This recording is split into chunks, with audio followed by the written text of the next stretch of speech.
y así continuar con nuestro programa. El doctor Colón Arteaga es cardiólogo intervencionista en Centro Republicano Científico Práctico de Cardiología RNCP, Cardiología Minsk en Bielorrusia. Es cirujano endovascular del Centro Republicano Científico Práctico de Cardiología en Bielorrusia. Cardiólogo clínico por la Universidad de Investigación Nacional de Belgorod, Rusia, internship en cardiología intervencionista pediátrica en el Centro Republicano Científico Práctico de Cirugía Pediátrica. Tiene una maestría en gerencia de salud para el desarrollo local por la Universidad Técnica Particular de Loja. Es especialista en gerencia y planificación estratégica en salud por la Universidad Técnica Particular de Loja. Diplomado en desarrollo local y salud por la misma universidad. Es doctor en medicina y cirugía por la Universidad Técnica de Manabí. Es miembro de la Sociedad Bielorrusa de Cardiología y es cardiólogo intervencionista en el Hospital Carlos Andrade Marín. El doctor Arteaga intervendrá con el tema atención del infarto agudo de miocardio con elevación del ST. Doctor Colón Arteaga, muy buenas noches, bienvenido. En este momento yo voy a habilitar para que usted pueda tener los controles. ¿Está listo? En este momento usted puede activar su cámara y compartir la pantalla para su presentación. Ok, buenas noches con todos.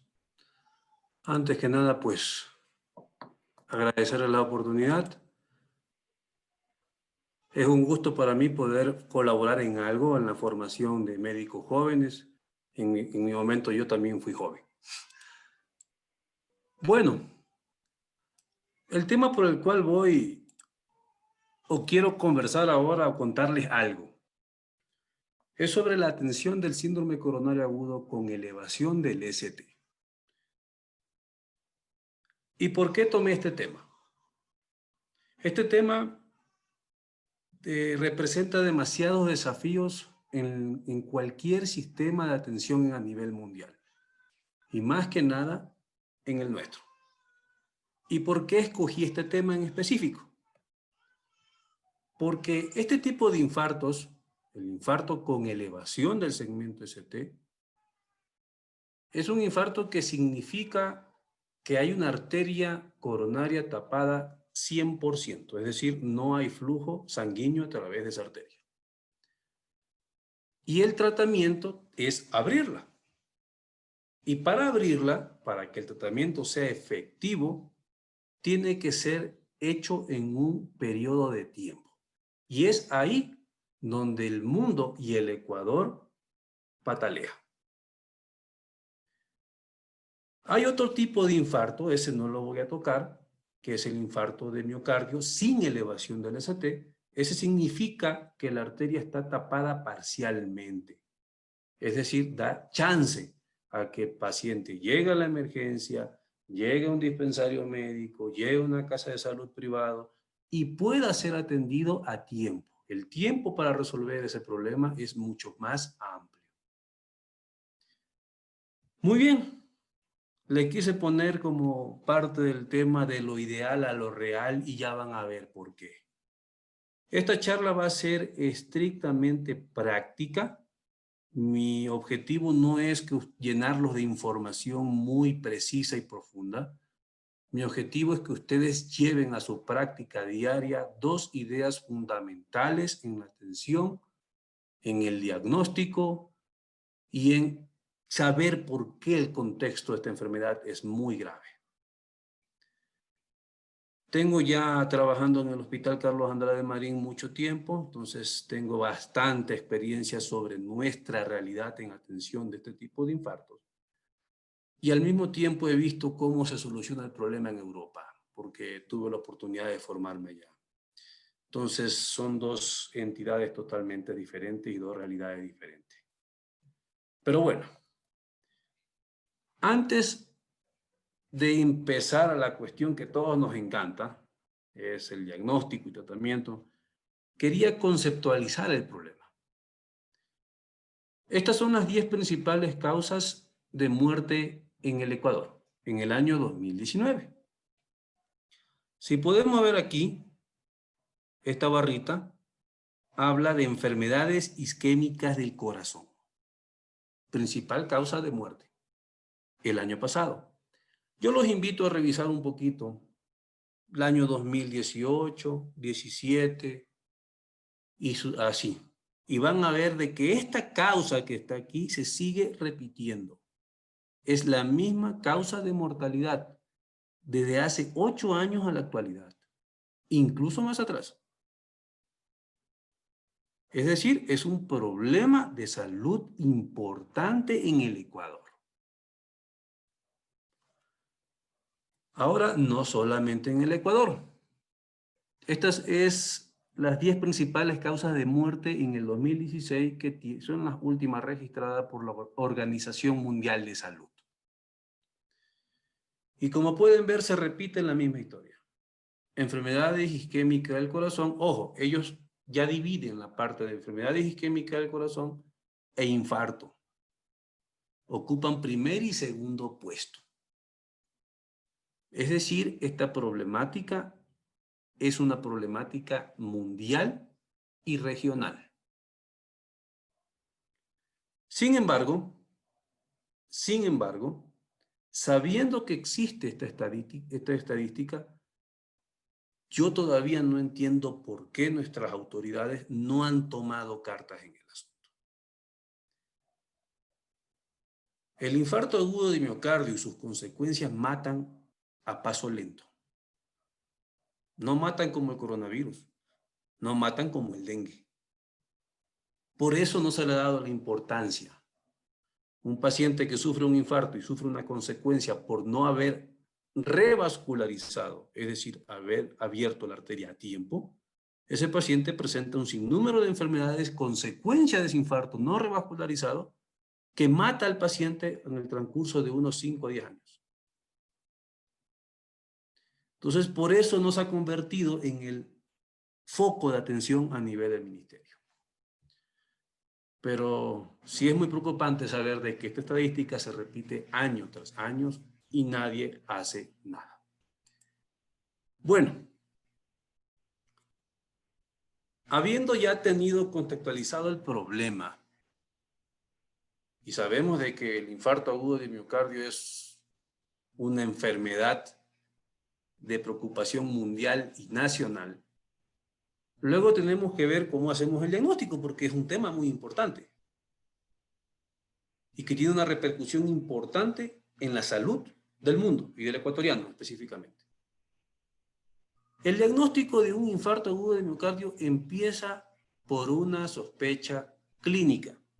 El paciente acude a un centro de salud, el paciente acude a una emergencia de un hospital, el paciente acude a un centro privado de atención y dice, doctor, tengo un dolor en el pecho, retroesternal, opresivo, se me va a los brazos, al cuello, a la espalda, dura 20 minutos, es primera vez que me da, es la segunda vez que me da.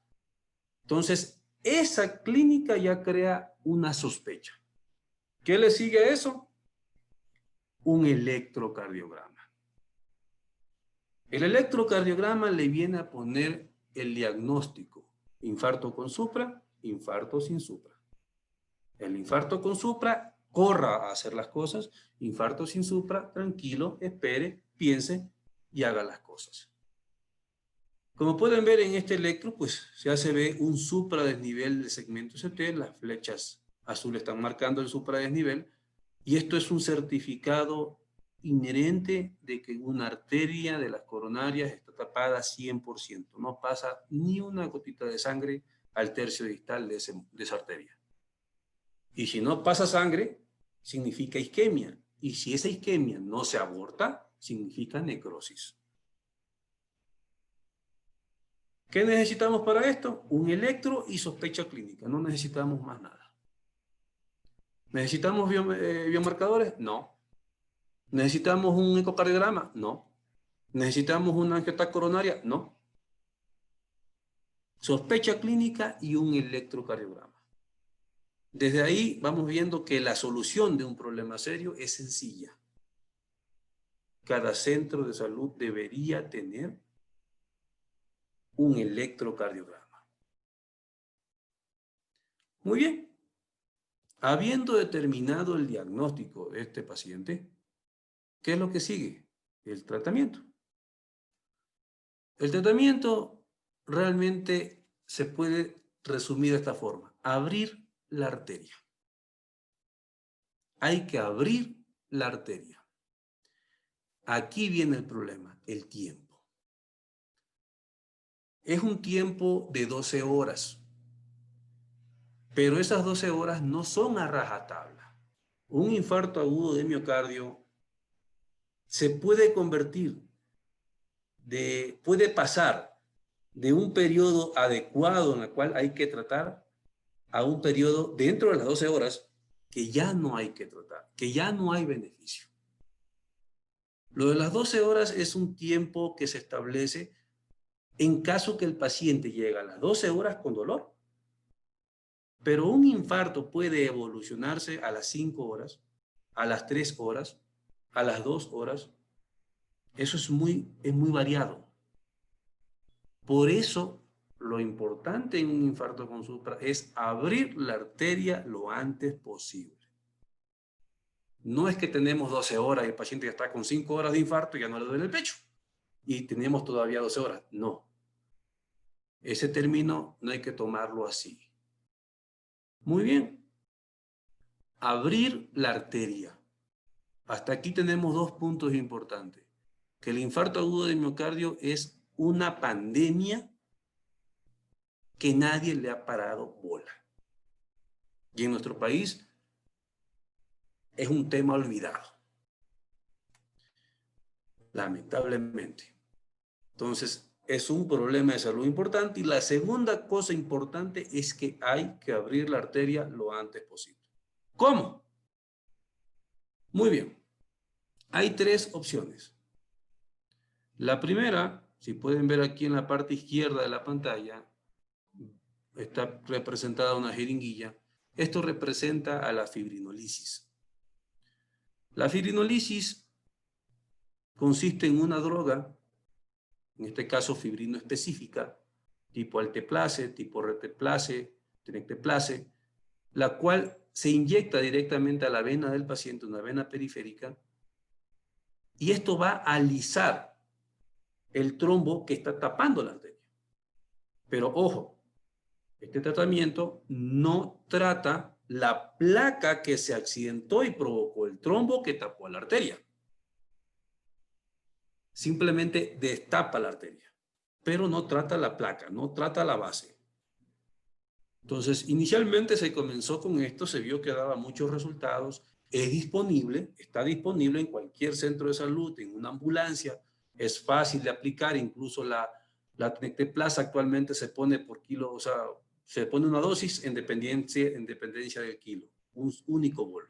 Pesa 50 kilos, te toca 0,5, un ejemplo. Entonces es mucho más fácil. Pero no soluciona el problema de base, pero aborta el infarto, que es importante. Entonces, ¿qué pasó con esto? Se le ponía el fibrinolisis y se dejaba ahí. Y como no trataba el problema base, se volvía a tapar la arteria. Entonces los médicos le comenzaron a quitar importancia a la fibrinolisis. La segunda opción que tenemos, que es la mejor de todas, porque esta, la que está aquí a la derecha, que es el intervencionismo coronario percutáneo, consiste en destapar la arteria por medios mecánicos. La fibrinolisis lo hacía por medios químicos. Destapamos la arteria, sacamos ese trombito que está tapando la arteria, luego vemos la placa que provocó el trombo y solucionamos la placa con un stent. Problema resuelto. ¿Cuál es el problema de esto? Que no en toda esquina puede haber una sala de hemodinámica. Para que funcione una sala de hemodinámica se requiere enfermeras y no una, intervencionistas y no uno, tecnólogos y no uno, terapia intensiva. Entonces, hablamos de una estructura organizacional más compleja. Es decir, no puede existir en cualquier esquina. Es decir, no es disponible. No es tan disponible. Y la tercera opción, que es una mezcla de ambas y que se llama fármaco invasiva. La quise representar con esta foto, porque consiste que el paciente llega al dispensario, llega a la emergencia del hospital que no tiene sala de cateterismo, llega a la clínica privada que no tiene sala de cateterismo, y le ponen la droga. Y diagnostican el infarto, le ponen el fibrinolítico y el paciente automáticamente está ya buscando sitios donde le puedan recibir en sala de hemodinámica. Pero ¿qué hace eso? Gana tiempo. Abre la arteria hasta que se encuentre la disponibilidad de cama. El objetivo de esto es abortar el infarto. Esta técnica fármaco-invasiva, ya les voy a hablar un poquito más de ella, al parecer a nivel mundial está resolviendo muchos problemas. Y ya les voy a mostrar un poco de eso. Antes de seguir avanzando en el tema, hay unos conceptos básicos que quiero que tengan ustedes claros. Y esto es muy importante. Miren este primer concepto. Máxima demora prevista entre el diagnóstico del infarto con elevación del ST y el intervencionismo coronario percutáneo primario. Primario, ¿qué quiere decir? Es atender el infarto. Para escoger entre estrategia de ICP primaria o fibrinolisis. Si este plazo no se puede completar, considere fibrinolisis. Miren el plazo, 120 minutos desde que haces el diagnóstico, le haces el electro, ves el supra, hasta que la arteria está abierta. 2 horas. Este tiempo, este periodo es importante. El segundo concepto dice máxima demora desde el diagnóstico del infarto con supra del ST hasta la administración del bolo o infusión de fibrinolisis en pacientes que no puede hacerse la PCI primaria. Miren el tiempo, 10 minutos. ¿Cuál es más rápido? ¿Poner la fibrinolisis o mandar al paciente a un centro de ICP? Hago el diagnóstico en menos de 10 minutos y pongo la droga en menos de 10 minutos. Estos dos conceptos son importantes, por lo que voy a mostrar a continuación. Esto es un cuadro de lo ideal. Esto es un cuadro de lo ideal. El paciente está en casa o está en la calle, siente un dolor de características cardíacas, opresivo, que se irradia cuello, espalda, brazos, y el paciente llama al servicio de emergencia médica o se dirige a un hospital sin cateterismo.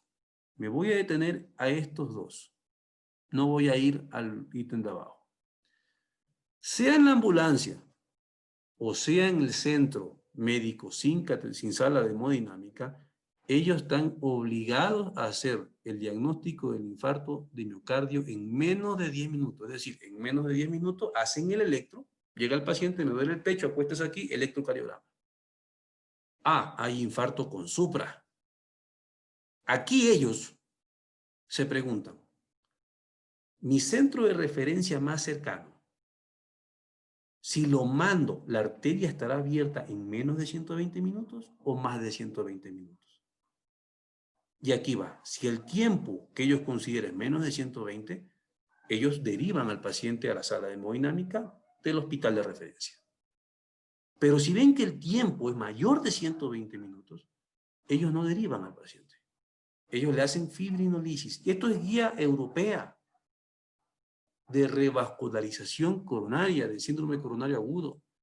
Y las americanas nos cambian y son iguales, y las japonesas y las canadienses, donde quiera que vayan.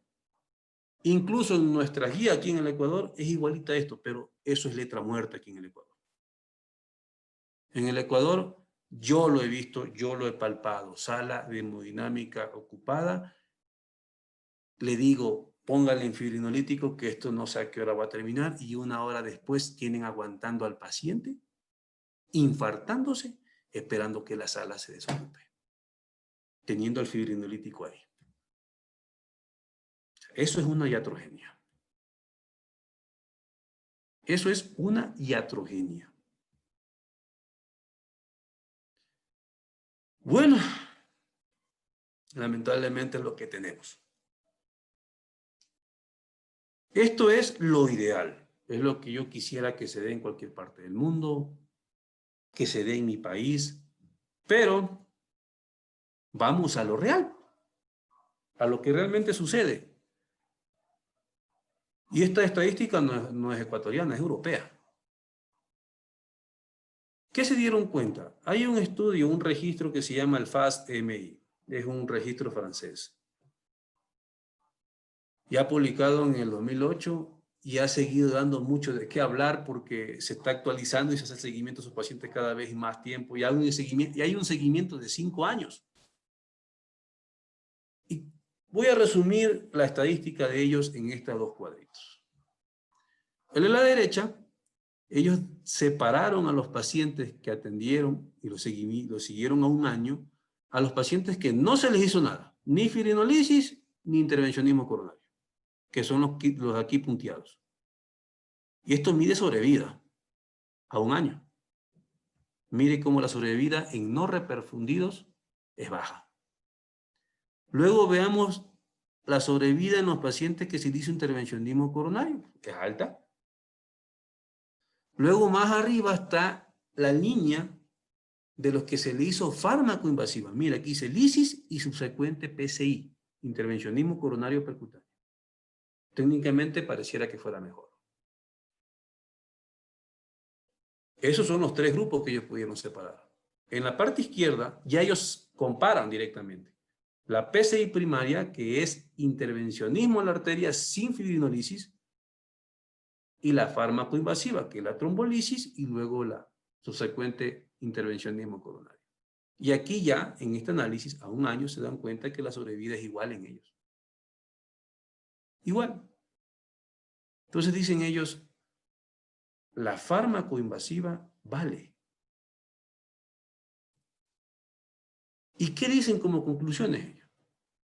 Que el 28% de los pacientes que recibieron intervencionismo coronario no estuvieron en los tiempos recomendados por la guía y que a través de los años eso no mejoró. Un 28%. Llegaron después de los 120 minutos y fueron revascularizados después de los 120 minutos. Y ellos dicen, la estrategia fármaco-invasiva, que es primero la fibrinolisis y luego el intervencionismo, presentó mejor sobrevida a 5 años, comparado con el intervencionismo realizado más allá de los 120 minutos. Y que la sobrevida es similar al paciente que se le hace el intervencionismo en menos de 120 minutos. Es decir, esta técnica fármaco-invasiva salva vidas. Esto ya lo demuestran los franceses. Y no solamente los franceses. No hace mucho, este año, salió este registro belga, donde ellos resumen esto. El tiempo lo es todo. Solo alrededor de 2/3 de los pacientes con síndrome coronario agudo se tratan dentro de las recomendaciones del tiempo, es decir, los 120 minutos. Y esto afecta al pronóstico y mortalidad. Los europeos, ellos tratan de solucionar su 28%, su 30%. Lamentablemente no puedo mostrarles estadísticas de aquí del Ecuador o de mi hospital porque eso puede causar ciertos problemas y cierto picor. Pero nuestro tiempo, se lo juro, por el análisis propio que he hecho de los casos que atendemos nosotros, está más allá de los 200 minutos. Mucho más allá de los 200 minutos. Y créanme que da decepción y desesperación cómo se comunican contigo para decirte tengo un infarto y tú le dices, por favor, póngale el fibrinolítico que mientras llega al hospital acá, vea, va a llegar mal el paciente. Sí, doctor. 3 horas después llega el paciente en condiciones horribles. para intervencionismo. Bueno, consecuencias. Las consecuencias son claras. Estas son causas de mortalidad. Ya sabemos que las enfermedades isquémicas son las primeras. Y miren aquí, las 15 causas de defunción en el Ecuador. Insuficiencia cardíaca y complicaciones. Adivinen quién es causa de la insuficiencia cardíaca. De la primera causa que no se abrió a tiempo la arteria. Estos pacientes se mueren a los 5 años o menos, después de no haber recibido un adecuado tratamiento de un infarto. Es decir, tratando o mejorando la atención del infarto agudo de miocardio en el Ecuador, estaríamos suprimiendo 2 causas de mortalidad.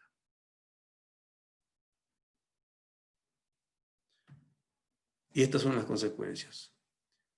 Señores médicos jóvenes, mi objetivo es que ustedes se lleven una idea clara de esto. En algún momento ustedes van a ser cardiólogos, emergenciólogos, terapia intensiva. O ahora, como médicos rurales, o van a ser familiar de un paciente que está en una emergencia y cuando les digan, vea, vamos a activar la red, pregunten primero, ¿y qué tiempo me van a dar la sala de hemodinámica para mi abuelito o mi papá? Si ellos no le pueden dar el tiempo concreto, ustedes exijan por la legal que el hospital le fibrinolice a su familiar. Créanme que las llamadas que recibimos nosotros son de pacientes y 3 horas después nos vemos en sala de hemodinámica. No permitan que esto continúe. Hay que presionar, hay que exigir de que exista alteplace en las salas de emergencia de los hospitales. Bueno, y como consecuencia, como conclusiones, como les dije, esto iba a ser algo concreto y preciso. Concluyo con esto. La medicina en el Ecuador es política, no técnica, política.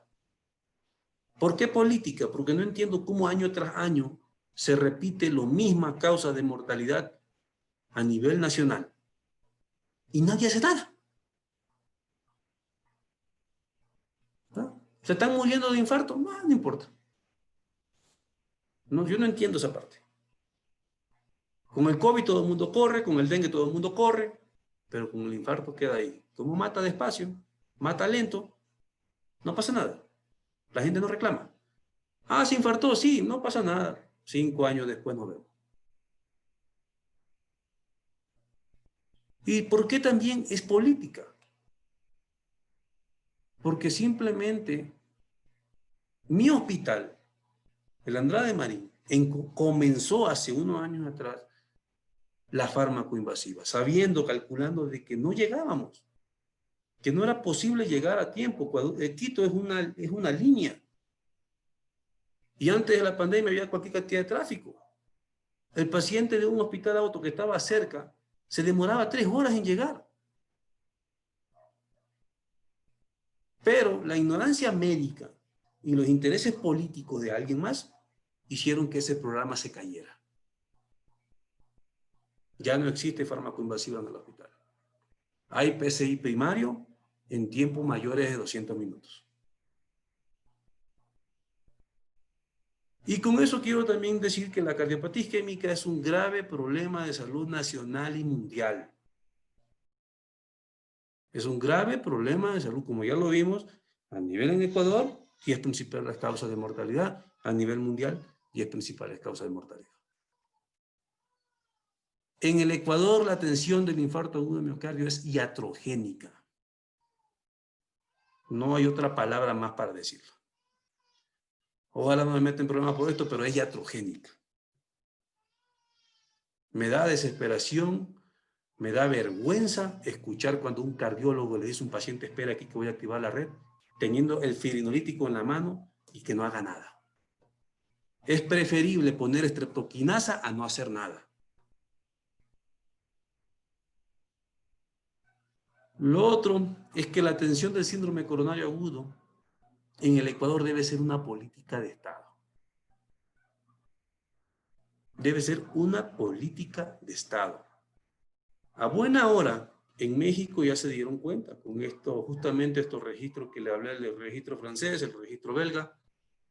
Ellos ya tienen en México, establecieron en su protocolo, que no lo tenían, la fármaco-invasiva.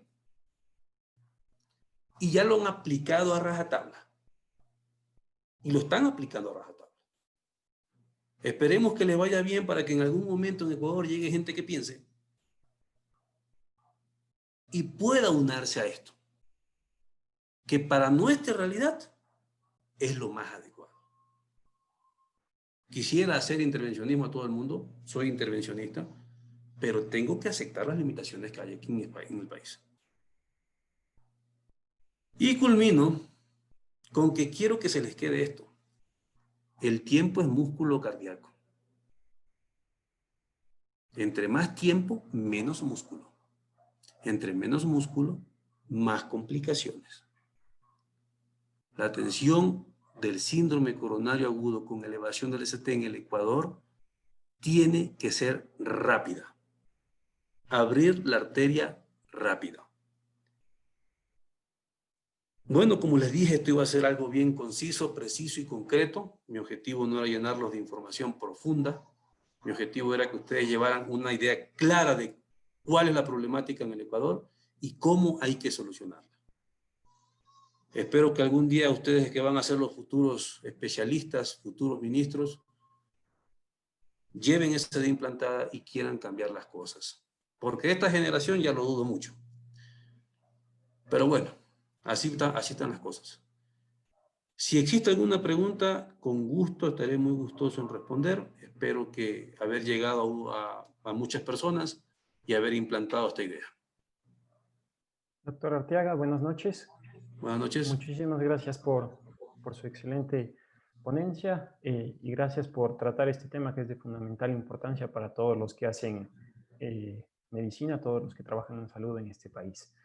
En cuanto a las preguntas de los participantes, la primera sería por parte del doctor Javier Morales. Él pregunta, ¿en qué casos un paciente que se está infartando debe ir a cirugía de revascularización miocárdica? Muy buena pregunta, muy buena pregunta, muy buena pregunta. Realmente existe un porcentaje de pacientes que al momento que tiene una arteria tapada y entramos a destapar esa arteria, disculpe que lo diga así, pero es para que quede clara la idea. Resulta que ese paciente no ha tenido solamente una lesión, ha tenido 3, 4, 5 o 7 lesiones coronarias. Cuando nos encontramos en ese contexto, la atención de ese paciente consistiría en abrir esa arteria que está ocluida, dejarle el flujo coronario lo mejor posible, abortar ese infarto y detener el procedimiento.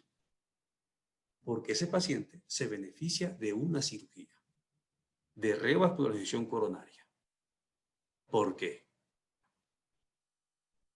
Hay estudios ya de sobra que muestran que el pronóstico de poner 3 puentes coronarios, a diferencia de 3 stent en 3 arterias diferentes, es mejor con cirugía. Es mucho mejor el pronóstico a 10 años. Y hablamos de pronóstico a 10 años en mortalidad. No en que el paciente tenga que volver a reintervenirse con otro stent. El más duro es mortalidad. En mi hospital manejamos la conducta de que si el paciente es multivaso, abrimos la arteria responsable sin poner un stent y el paciente tiene que ser reevaluado por cirugía para que ellos puedan solucionar y completar el tratamiento. Lamentablemente con esta pandemia se estaba trabajando así, pero con esta pandemia ese proceso se vio bastante interrumpido, entorpecido, pero bueno, esperamos volver a retomarlo de nuevo. Hay que volver a iniciar de nuevo con ese proceso. Listo, doctor. Muchísimas gracias. Otra de las preguntas por parte de la doctora Priscila Ocampo. ¿Aún hay lugar para la estreptoquinasa? A ver, la verdad que la estreptoquinasa no es el medicamento de elección. Hace tiempo que incluso las guías internacionales ya ni la mencionan. Yo nunca trabajé con estreptoquinasa, pero créanme de que tampoco podemos cerrarnos los ojos, tenemos que adaptarnos a lo que tenemos. De hecho, puedo decir de que yo incluso con fibrinolisis en mi práctica, mi formación, no tuve contacto. Era todo PCI primario. Claro, es un sistema diferente, una organización diferente. Y vine a conocer lo que era la fármaco-invasiva aquí en el Ecuador, porque nos reunimos, un grupo de médicos, vimos la problemática y buscamos soluciones. ¿Ya? Dije, se cayó ese proceso. En el Ecuador, la Alteplasa, si no me equivoco, creo que fue el año pasado o el antepasado, recién se aprobó para infarto agudo de miocardio. Un fibrinolítico fibrino específico. La estreptoquinasa no es fibrino específico, pero está abierta la indicación según el cuadro básico nacional. Es decir, tienes libertad para usar estreptoquinasa en TEP, tienes libertad de usar estreptoquinasa en infarto. En el Ecuador, hasta hace 2 años, la única indicación que había para alteplasa era el SB isquémico. Recién fue aprobada para infarto. Sí, si me preguntan a mí si hay cabida, lamentablemente sí hay cabida en el Ecuador todavía para estreptoquinasa. Comparemos los valores, creo que la alteplasa cuesta como $700, $600. Pero bueno, ya está en el cuadro básico, se puede exigir que se compre.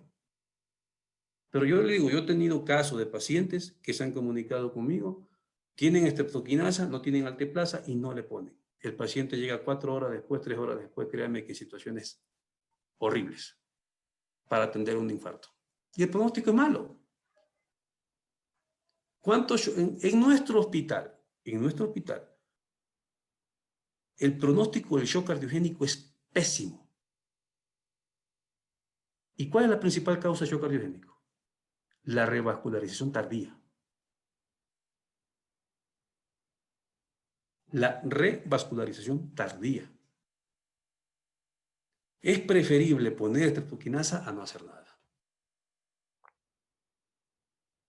Esa es mi respuesta. Aún tenemos cabida para eso en nuestro país, hasta que las cosas cambien. Listo, doctor. Otra pregunta más, igualmente por parte de la doctora Priscila Ocampo. En caso de no haber fibrinolisis, ¿hay cómo anticoagular? A ver, la anticoagulación es parte del tratamiento de la atención de un síndrome coronario agudo con elevación del ST, pero la anticoagulación, que se lo debe de hacer, no es la solución al problema. Está lejos de serlo, es parte del tratamiento, pero no es la solución al problema. La anticoagulación, la antiagregación ayuda, es parte del tratamiento, pero no es la solución del problema. Esas drogas no abren la arteria. Dios es ecuatoriano. Yo he atendido muchos pacientes que llegan con dolor. En el momento que están en la mesa, ya están sin dolor. 2 cosas pueden pasar. O se evolucionó, o la arteria se abrió solita. Y en un porcentaje no despreciable, la arteria se abre sola. Antes de yo hacer mi trabajo. Un ejemplo claro. Viene un paciente de 2 horas de dolor, 2 horas, de un dispensario X. Paciente 2 horas. Como rápido está llegando al hospital 1 hora y media, 2 horas. Después que avisaron que tenía 2. Pongámosles que se demoran 2 horas en llegar. Ya van 4. Mientras yo, lógicamente, no me movilizo porque estamos en casa, me dicen, hay un paciente. Perfecto, que llega al hospital. ¿Por qué digo yo que llega al hospital? Porque ha habido casos que me ha tocado ir y quedarme ahí esperando 2, 3 horas y el paciente no llega. Doctor, sí ya llegó. Por favor, confirmen que todavía está en ventana. Sí, doctor, le duele el pecho. Mientras yo vengo, prendo el equipo, baja el personal y llega el personal, no les miento, 1 hora. Ya tenemos 5 horas para abrir una arteria que tenía que haberse hecho en 2 horas. Entonces, esa es la realidad nuestra. Y por mucho, y no solamente en el hospital, es en la privada, en cualquier clínica que ustedes se quieran poner. Que no quieran decir las cosas como son es otra cosa. En el Ecuador se está revascularizando muchos pacientes tardíos, casi el 90%, 80%. Y esa es la realidad. Esa es la realidad. ¿Qué te puedo decir? La anticoagulación, la antiagregación es parte del tratamiento, pero no aborta el infarto. Como consejo que yo les puedo decir, que les puedo dar, y como paciente que puedo ser en un futuro, si llego a un hospital, soy yo el involucrado, Dios no quiera, o un familiar mío, Dios no quiera, y yo voy a exigir, hágale en fibrinolisis. O yo me llevo al paciente en mi carro. Y si no tienen para, el hospital no tiene, yo compro la fibrinolisis, porque sé las consecuencias que trae eso. Entonces, me agradó mucho cuando me llamaron y me propusieron este tema, porque creo que con ustedes es donde se puede trabajar, en que ustedes puedan hacer las cosas bien en el futuro, en que ustedes rompan esta cadena tonta de atención del infarto agudo del miocardio. Listo, doctor. Una última pregunta Dígame. por parte de la doctora Belén Pilapanta. En los centros de salud rurales, en los cuales no se dispone de fibrinolíticos, ¿cuál sería el tratamiento o qué acciones se pueden tomar hasta llegar al hospital? Ay, Dios mío. Buena pregunta. Yo también fui rural en mi época y no creo que haya cambiado mucho las cosas, ¿no? Chuta. Partamos de lo ideal. Lo ideal es que tengas un electrocardiograma, que tengas la sospecha clínica de un infarto y que tengas el fibrinolítico más fácil de uso. El de más fácil de uso es que, el paciente al ojo o tienes báscula, pesa 50 kilos. Por 50 kilos le toca 5 miligramos, un ejemplo. Pum, le pones por la vía periférica y se acabó el relajo. Eso es lo ideal.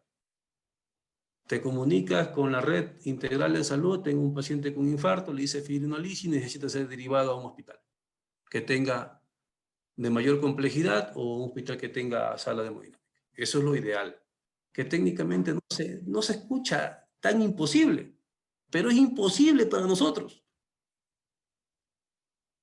Ahora, lo real.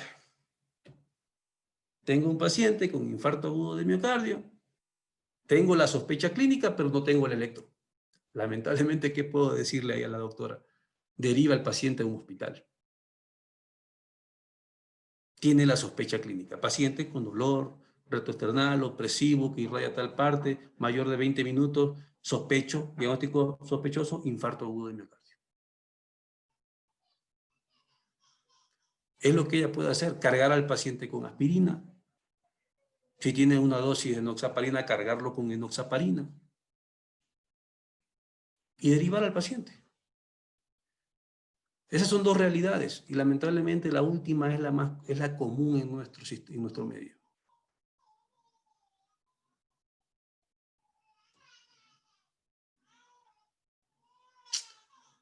Ahora, no sé, creo que es posible, lógicamente, cada médico rural podría pedir dentro de su organización, decir, bueno, necesito por escrito un electrocardiograma, necesito esto. Pedir. Creo que más de eso, lamentablemente, no se puede hacer. Listo, doctor.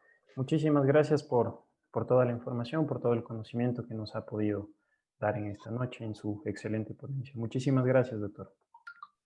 Ok, pasen bien. Cuídense. Bendiciones.